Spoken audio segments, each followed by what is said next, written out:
Let us talk about the MKP, the gift that keeps on giving. You can never talk enough about the MKP, man. Like, new kid on the block, and they shook the political landscape since the May 2024 elections. But recently they were in the news simply because of they did something that was, for a lot of people, it was unthinkable, unfathomable, as it were. They fired their Secretary General, one of their Secretary General Floyd Shivambo, one of their top officials. Secretary General is the engine of any organization, as it were. So they fired Floyd Shivambo. Now he's an honorary member of parliament. So, and today, I don't want to focus on Floyd Shivambo, as it were, alone, but I want to focus on these particular three individuals, Floyd Shivambo, Mzwanele, Manyi, and Busisiwe Mkhwebane. And the reason I want to focus on them is that they have almost a similar story within the MKP Party. What do they have in common? At least, let me just say it, all three of them, Busisiwe Mkhwebane, Mzwanele, Manyi, Floyd Shivambo, all of them, they used to be members of the Economic Freedom Fighters. Remember first, Busisiwe Mkhwebane, she was a public protector, the very first public protector in the history of democratic South Africa. She was the very first public protector to be impeached. And majority of parliament voted to remove her. I think the Economic Freedom Fighters and other small parties, they were the ones who were against her being impeached. Nonetheless, she was impeached. And after she was impeached, the Economic Freedom Fighters, they welcomed her into the fold. They gave her a seat in parliament to become a member of the parliament. And to be an MP, it's a nice and cozy gig. I think they earn anything between 1 million a year to about 1.75 million, depending on your position in parliament. So she had a nice cozy gig there in parliament within the Economic Freedom Fighters. The other one, Mzwanele Manyi. Mzwanele Manyi, look, let's see, quit the ANC. He was a member of the ANC, particularly during the time of Jacob Zuma. And because he was very close to Jacob Zuma, great supporter of Jacob Zuma as well. And he worked for the government. I think it was a DG in GCIS, Government Communication, Department of Communication. So he was a DG there. And what did he do? Quit the ANC, went to ATM, African Transformation Movement. Stayed there for quite a bit of time, quit that, went to the Economic Freedom Fighters, EFF. Economic Freedom Fighters welcomed Mzwanele Manyi, gave him a nice cozy seat in parliament, nice pecs, stays in Cape Town, like a city there, and all of that. And it was great for him, as it were. Let's see. The other one that is sitting in a new position is Floyd Shivambo. He's already an MP, held a senior position within the Economic Freedom Fighter, Deputy President, second most powerful position or senior position within the party. For some reason, as to why Floyd Shivambo defected to join the MKP, it still boggles the mind even today. His reasons, for me, they don't seem genuine, as it were. They don't seem real. Like, if you look at the politics of MKP and the EFF, they are not far apart. And what is the reason for you to move from a senior position, deputy president, to go to become a national organizer? And eventually, within the MKP, he was promoted to become Secretary General, the position that he was removed the last couple of weeks or so. So these three individuals, what do they have in common? All come from the Economic Freedom Fighters. And if you were to believe Julius Malema about why he doesn't like the MKP, calls them public enemy number one, Julius Malema truly believed that the MKP existed to destroy the Economic Freedom Fighters. There was a time where Jacob Zuma was telling them, close shop as the EFF, come and join us and all that. So since that failed, these people and some other people, including Dalimpof and all of those guys, they moved from EFF to go and join the MKP party. And they were welcomed with warm hands and all that. They were given positions and responsibilities.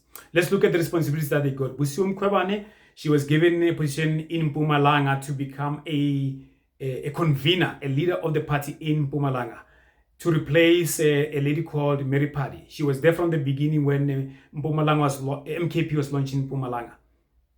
And let's see, Floyd Shivambo was brought in to become national organizer, It was a position that was not occupied by anyone, as far as I remember.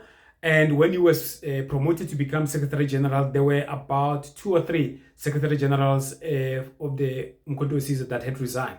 So he was given that position. And let's see, Mzwanele Manyi. Mzwanele Manyi, when he moved to the MKP, was just an ordinary member within the EFF. He moved to the MKP, was given the position of being a chief whip of the MKP in Parliament. So it's a senior position. It was sort of a promotion. So with Mzwanele Manyi, there's no surprise there. He was very close to Jacob Zuma. And also he was a spokesperson for the Jacob Zuma Foundation.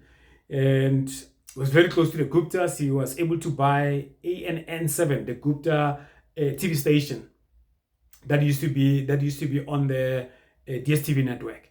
So very close. No surprises when he moved from the EFF to go to the MKP.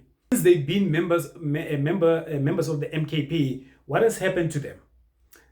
We can start with let's start with Floyd, because it's quite a recent one. Removed because out of his own he went to visit Busisiwe, and the MKP said he violated their constitution, and he was kicked out.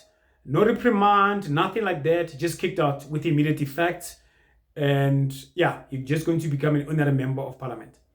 Let's see, Mkhwebane tried her best to be a leader out there in Mpumalanga, but Phadi wouldn't relent, and she calls herself a leader of MKP out in Mpumalanga. Apparently they were brought before Jacob Zuma. Jacob Zuma says, you two ladies need to go and work, because Jacob Zuma realizes how powerful and influential Phadi is, and how ineffective perhaps Mkhwebane is. Mkhwebane doesn't have that experience in terms of politics. Mkhwebane has been a sort of a bureaucrat, if you like. As he said, there's a public protector and other state institution that she worked in. Let's see, Mzwanele Manyi. Mzwanele Manyi, also, if you look at his history in terms of where he came from, even within the ANC, he was not necessarily a prominent member of the ANC, held any quite a prominent position, as it were. And goes to the ATM, I don't know what position he held there, goes to the EFF, becomes an MP, and MKP, he becomes a chief whip and all those type of things. So they've been given this position, and he was kicked out. He was demoted. I almost forgot him. Mzwanele Manyi was demoted as well. I think Colern Makhubele from COPE was given that position. And there was a talk that Mzwanele Manyi doesn't know what he's doing in terms of being a chief whip in parliament. And the powers there be, remember, everything goes to Jacob Zuma. Is the one who decides who to put when, where, why. So it removes him, puts Colern Makhubele and all that. Mzwanele Manyi went back to become an honorary member of parliament. Mkhwebane now, not a leader of the MKP out in Mpumalanga. Phadi organizes activities, rallies and all those things. Mkhwebane shows up. Nope, we don't want you here. She's not let in and all that. The people of Mpumalanga from the MKP, they don't want Mkhwebane. Floyd Shivambo, there were a lot of people from Zuma to you name them. They were talking about how this guy was just being parachuted, brought in to be given a position. In fact, this guy is bringing EFF tendencies. So where they started, they were brought in, what happened to them for the last couple of weeks. And the next step is, where are they going? Where is their future? Where do you see them? Okay, or where do I see them personally? There's no doubt in my mind, and I'm happy to eat a humble pie if I end up to be wrong. There's no way Floyd can make a comeback within the MKP and hold a senior position with the MKP. Not gonna happen. The only option that Floyd has is to stay quiet in parliament, and that would be his the death of his political career. Julius Malema, when Floyd left, Julius Malema said Floyd is the only one who is welcome back into will be welcomed back into the EFF if you quit, because the constitution of the EFF says if you quit the EFF, you're not gonna come back again. So I don't know if Julius Malema, if Floyd was to put that call through to Julius Malema and says, hey, I made a mistake, I want to come back, Julius Malema will welcome him back. I don't think so. So the only option for Floyd is to quit politics completely.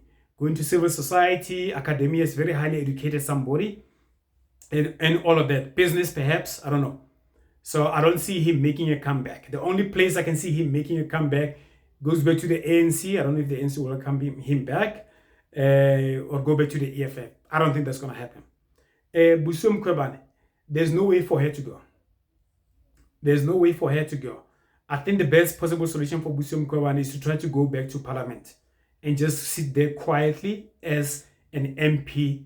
I don't see a future of Busisiwe Mkhwebane within the MKP party or within politics in general. Even if it was to go back to the EFF, I don't think she'll be welcome back. She's not an asset. It's not like somebody that the EFF needed, really, honestly speaking. Mzwanele Manyi, I don't think he's going to go back to the EFF. I don't see, honestly, I think this is the end of Mzwanele Manyi. The only time you'll probably be seeing Mzwanele Manyi being prominent in the society, in the media and all of that is probably going to be when he speaks for the Jacob Zuma Foundation and all that. I don't know what you guys think about this analysis about these three members of formerly the EFF. They became members of the MKP. They held prominent positions and now they've been demoted. And it would seem that there is a struggle within the party that Jacob Zuma doesn't want to listen to his people when they say, do not parachute certain people because of their prominence, perhaps in society or the position that they held in other parties. Just don't bring them in, because the people who are working the ground, the people who started with the party, who knew the origins of the party, what the party did, what did they do to get the party to be where it is, they will not respect these people. They will not welcome them. And besides, these people, they are coming from outside. Most of them, they are coming from outside KZN. And if you know KZN the way it is, it's a very traditional society. It's a very tribalistic society, as it were. And outside is not, it's not easy for an outsider to come and penetrate that type of a setup, you know, especially a traditional one. A lot of people that are, they just don't understand how tradition works and all that. So let me know what you think. And maybe you might think that I'm wrong. Maybe I'm reading too much into this. I'm happy to eat a humble pie, as it were. But I think Jacob Zuma has learned his lesson. He's going to stop parachuting people from outside because of their prominence and all that to bring them into the MKP. So the people have spoken. They don't want these people. Dudu said is that these are what they call Mafigizolo. They just arrived yesterday. They don't know what we've been through within the MKP. They don't know what it took to build this party. They waited until this party had won elections, and that's when they joined. So let me know what you think. Thanks for tuning in. Hope to hear from you guys in the comments. Bye-bye.